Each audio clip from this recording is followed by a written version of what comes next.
یہاں حضور یہ بیان فرما رہے ہیں کہ 1978 میں جب وہ اپنے بیوی اور بچوں کے ساتھ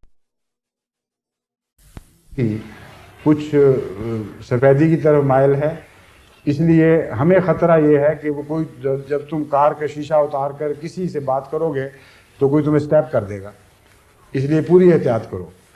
بہرحال میں نے سیر تو کرنی بھی تھی اور کرانی بھی تھی، ڈرنا تو بہرحال نہیں تھا، مگر خدا تعالیٰ سے دعا کی طرف توجہ مائل ہوئی اور نماز میں نے دعا شروع کی، اور یہ عجیب بات ہوئی کہ وہ اس نماز میں پہلی مرتبہ جب میں سورہ فاتحہ کے بعد دوسری سورت پڑھنے لگا تو پہلی مرتبہ میں نے یہ بے اختیار یہ سورت پڑھی،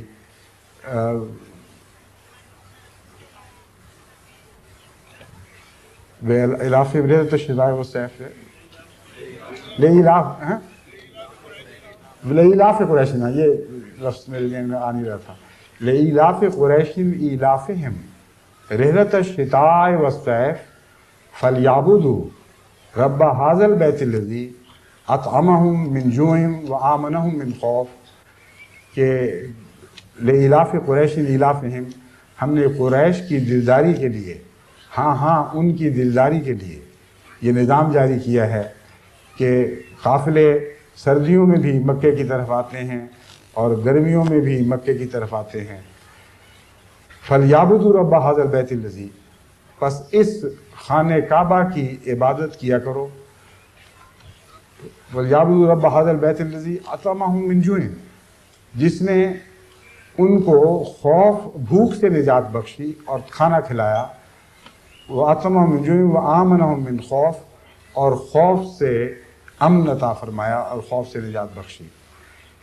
چونکہ یہ ایک بے اختیاری کی کیفیت میں میری زبان پر جاری ہوئی، اس لیے اسے دنیا کی نظر میں تو الہام کے طور پر پیش نہیں کیا جا سکتا، لیکن میرے دل میں یہ یقین تھا کہ یہ خدا تعالیٰ کی طرف سے الہاماً مجھ پر میری زبان پر جاری ہوئی ہے اور اب اسی طرح ہوگا۔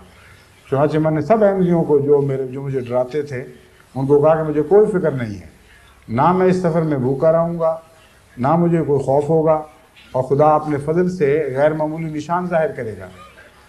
جو بات میں آپ کو سمجھانا چاہتا ہوں وہ یہ ہے کہ ایسے موقعوں پر بسا اوقات بعض دفعہ انسان کے منہ پر ایک بات جاری ہو جاتی ہے اور وہ حسن ظنی کرتے ہوئے سمجھتا ہے کہ الہام ہے۔ فرق یہ ہے کہ اگر وہ الہام ہو تو بین ہی اسی طرح وہ باتیں پوری ہوتی ہیں، یہ نہیں کہ دل کا خیال ہے کہ مجھے الہام ہو گیا اور انسان اپنے مقام بڑھانے شروع کر دے، بلکہ جب وہ باتیں پوری ہو بھی جائیں تب بھی اپنے مرتبے کی طرف خیال نہیں جانا چاہیے، بلکہ خدا کے مرتبے کی طرف خیال جانا چاہیے۔ جو لوگ اس معاملے میں غلطی کرتے ہیں بسا اوقات ٹھوکر کھا جاتے ہیں اور بالآخر ہلاک ہوتے ہیں۔ اس لیے میں اپنی ساری زندگی کے تجربے کا خلاصہ آپ کے سامنے رکھتا ہوں کہ جب بھی خدا تعالیٰ اپنے فضل کا کوئی نشان ظاہر کرے، آپ ہرگز اپنی بڑائی کا تصور قریب بھی نہ پھٹکنے دیں، بلکہ اپنے گناہوں کی زندگی پر نظر ڈالا کریں اور شرمندہ ہو جایا کریں، اور یہ سوچا کریں کہ ہم کہاں، نارائن کے گھر کیڑی آنے والی بات ہے، کہ کیڑی کے گھر نارائن آنے والی بات ہے، بلکہ اس سے بھی بہت بڑھ کر۔ تو یہ جو رجحان ہے یہ اللہ تعالیٰ کے فضل سے مومن کی حفاظت کرتا ہے۔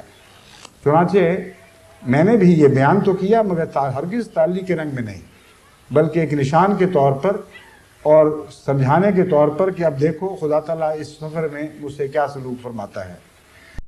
اس کی بہت سے واقعات ہیں، میں ایک خصوصیت کے ساتھ واقعہ شکاگو میں پیش آنے والا آپ کے سامنے رکھتا ہوں۔ جب میں شکاگو کے لیے تیاری کر رہا تھا تو میرے ایک پرانے لاہور کے زمانے کے احمدیہ ہاسٹل کے ساتھی نے مجھے فون کیا اور انہوں نے کہا کہ آپ کو پتہ نہیں کہ آپ کیا کر رہے ہیں، وہ علاقہ جہاں آپ جانے کا فیصلہ کر چکے ہیں، یعنی ایک ایسے احمدی کے گھر ٹھہرنے کا فیصلہ کیا ہے جو سیاہ فام ہے، اس علاقے میں حال ہی میں بہت سے قتل ہوئے ہیں، اور آپ نے اول تو وہاں ٹھہرنے کا خیال ہی ترک کر دیں، دوسرے یہ کہ اگر آپ نے جانا ہے تو ہر وقت ٹوپی پہنیں تاکہ آپ کو کوئی امریکن نہ سمجھ بیٹھے۔ لباس میرا وہی لباس تھا، کوٹ پتلون وغیرہ، اس لیے ان کو یہ خطرہ تھا کہ وہ مجھے امریکن ہی نہ سمجھ بیٹھے، اور ساتھ یہ کہ کبھی شیشہ نہ اتاریں لیکن پھر میری نصیحت یہ ہے کہ آپ وہاں جانے کا خیال چھوڑ دیں۔ میں نے ان کو کہا کہ تمہاری نصیحت کا شکریہ، میں وہیں جاؤں گا، اسی احمدی کے گھر ٹھہروں گا، اور میں اس لعنتی رسم کو مٹانا چاہتا ہوں کہ گویا پاکستانی احمدی نعوذ باللہ سیاہ فام امریکن احمدیوں سے ذرا بالا مخلوق ہے۔ میں نے کہا یہ نہایت لعنتی خیال ہے، تم احمدیت کے لیے شدید نقصان کا موجب بن رہے ہو۔ یہ لوگ پہلا حق رکھتے ہیں کیونکہ اس ملک کے لوگ ہیں، تم لوگ مہمان ہو، تمہارا فرض ہے کہ ان کے ساتھ عزت کے ساتھ پیش آؤ۔ انہوں نے مسیح موعود کے پیغام کو عزت دی ہے، اس لیے یہ محترم لوگ ہیں اور عزت کے محتاج ہیں۔ اس لیے اگر مجھے خدا تعالیٰ کی طرف سے یہ خوشخبری نہ بھی نصیب ہوئی ہوتی تو میرا قطعی فیصلہ یہ تھا کہ میں انہی کے گھر جا کے ٹھہروں گا اور دیکھوں گا کیا ہوتا ہے۔ چنانچہ اب سنیے لطیفہ، یعنی پرلطف لطیفہ ان معنوں میں کہ بڑے پرلطف بات ہے۔ بہرحال خدا تعالیٰ نے احتیاط کا حکم دے رکھا ہے، اور یہ نہیں کوئی کہہ سکتا کہ مجھے الہام ہو گیا میں اب احتیاط سے بالا ہو گیا ہوں۔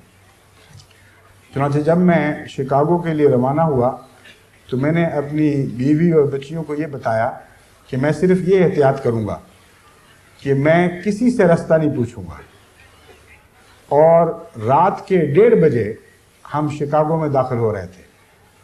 میں نے کہا میں کسی سے رستہ نہیں پوچھوں گا، چلتا چلا جاؤں گا، اور وہ سڑک جس پر دونوں طرف شکاگو واقع ہے تقریباً 80 سے 95 میل تک کے درمیان پھیلی ہوئی ہے، اور اتنا بڑا شہر ہے کہ اس کے دونوں طرف وہ شہر واقع ہے۔ میں کسی سے یہ بھی نہیں پوچھوں گا کہ مجھے دائیں مڑنا ہے کہ بائیں مڑنا ہے، میں چلتے چلتے کسی طرف مڑ جاؤں گا، اور پھر آگے جا کر پھر مزید گلیوں اس کے متعلق نہیں پوچھوں گا، اور پھر کسی طرف مڑ جاؤں گا، اور پھر کسی طرف مڑ جاؤں گا، اور یہ دعا کرتا ہوا چلوں گا کہ اے خدا تو نے مجھ سے وعدہ کیا ہے، اس وعدے کو پورا فرما تاکہ ثابت ہو کہ میرے دل کا وہم نہیں ہے، اور پھر جہاں خدا میرے دل میں ڈالے گا وہاں رکوں گا۔ چنانچہ آپ اندازہ کریں، جس نے شکاگو دیکھا ہے اس کو اندازہ ہو سکتا ہے کہ کتنا عجیب فیصلہ تھا۔ چلتے چلتے بالآخر ایک مقام پر پہنچ کر سڑک پر میں نے کہا اب میں دائیں طرف مڑنے لگا ہوں، دائیں طرف مڑ گیا۔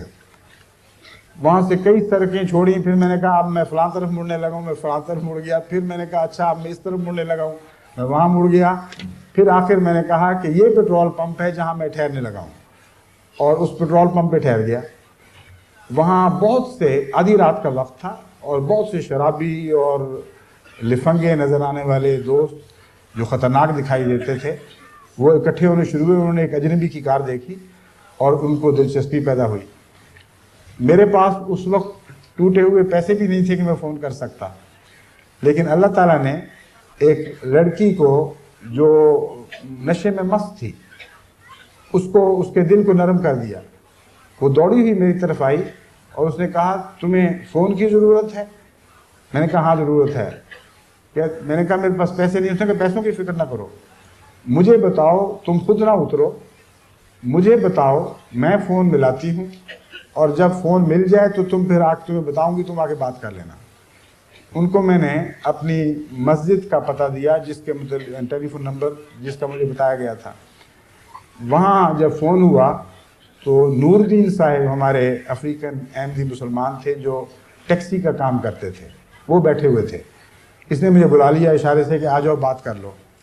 جب میں نے بات کی تو نور الدین صاحب نے یا نور احمد صاحب نے مجھے کہا کہ تم کہاں ہو؟ میں نے کہا مجھے پتہ نہیں، آپ اس لڑکی سے پوچھیں۔ لڑکی نے اس کو بتایا کہ یہ فلاں پیٹرول پمپ پہ ہیں۔ اس نے کہا اچھا یہ تو 5 منٹ کا فاصلہ ہے صرف، میں ابھی آیا، اور تم ان لوگوں سے الجھنا نا، بہت خطرناک لوگ ہیں۔ چنانچہ ابھی میں کار میں جا کر بیٹھا ہی تھا، لوگ اکٹھے ہو رہے تھے ارد گرد، کہ اچانک روشنی ہوئی اور وہ کار وہاں پہنچ گئی، اور وہ ان کو دیکھ کر لوگ پیچھے ہٹے اور میں ان کی کار کے پیچھے چل پڑا، اور خدا کے فضل سے عین وقت پر وہاں پہنچ گیا۔ اب دیکھنے والی بات یہ ہے کہ یہ تجربہ آپ دنیا کے کسی چھوٹے شہر میں بھی کر کے دیکھ لیں، میں آپ کو یقین دلاتا ہوں کہ آپ مایوس ہوں گے، یہ ہو ہی نہیں سکتا۔ لیکن خدا تعالیٰ نے مجھے یہ مزید یقین دلانے کے لیے کہ اللہ کا فیض تھا، یہ اتفاقات کا مجموعہ نہیں تھا، اس سارے سفر میں مجھ سے یہی سلوک فرمایا۔ اس کی ایک مثال ابھی ہالینڈ کا واقعہ میں نے سنا ہے. ہالینڈ میں اس طرح ہوئی کہ جب میں ہالینڈ پہنچا تو آدھی رات کا وقت تھا. اکثر میں سفر لمبے کرتا تھا, بعض دفعہ 600-700 میل سفر کرتا تھا. اس کے نتیجے میں اکثر راتوں کو ہی پہنچا کرتا تھا. تو وہاں بھی قریباً 1:30-2 بجے کی بات تھی. مسجد کا مجھے پتہ نہیں تھا کہاں ہے. رات بھیگ چکی تھی, سب لوگ سوئے ہوئے تھے. تو میں نے بی بی سے کہا, میں آس پاس سے, کہ تم دیکھنا ابھی اللہ میں کچھ انتظام کرے گا. اتنے میں دیکھا کہ ایک سائیکل سوار نوجوانوں کا گروہ ظاہر ہوا. میں نے کار وہاں ٹھہرا کر ایک نوجوان سے پوچھا, تمہیں انگریزی آتی ہے؟ اس نے کہا آتی ہے. میں نے کہا تمہیں احمدیہ مسجد کا پتہ ہے؟ اس نے کہا وہ تو ہمارے ساتھ ہی ہے, آؤ ہمارے پیچھے پیچھے چلو. جو سارے سائیکل سوار میری کار کے آگے لگ گئے اور مسجد پہنچا کر چھوڑا خدا کے فضل سے.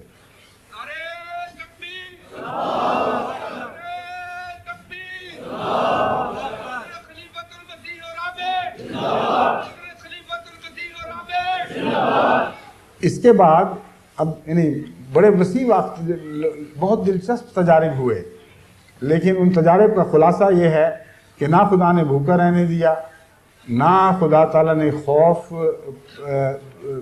کو غالب آنے دیا.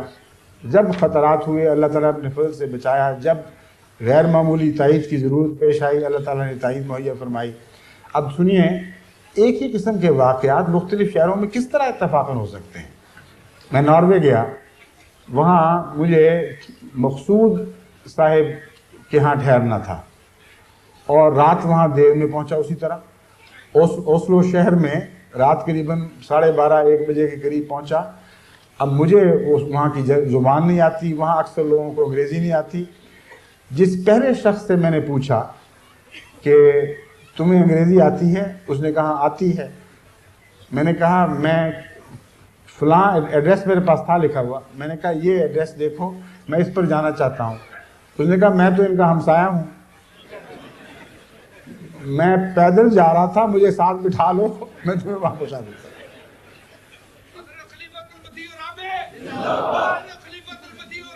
اللہ کے فضل کی گیت گائیں, خدا کی تقدیر بلند کریں.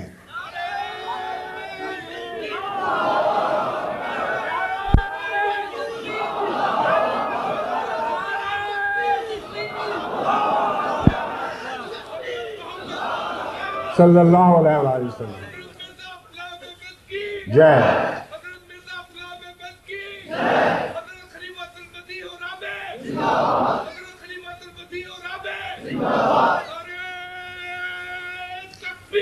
اللہ اکبر. تشریف رکھیے.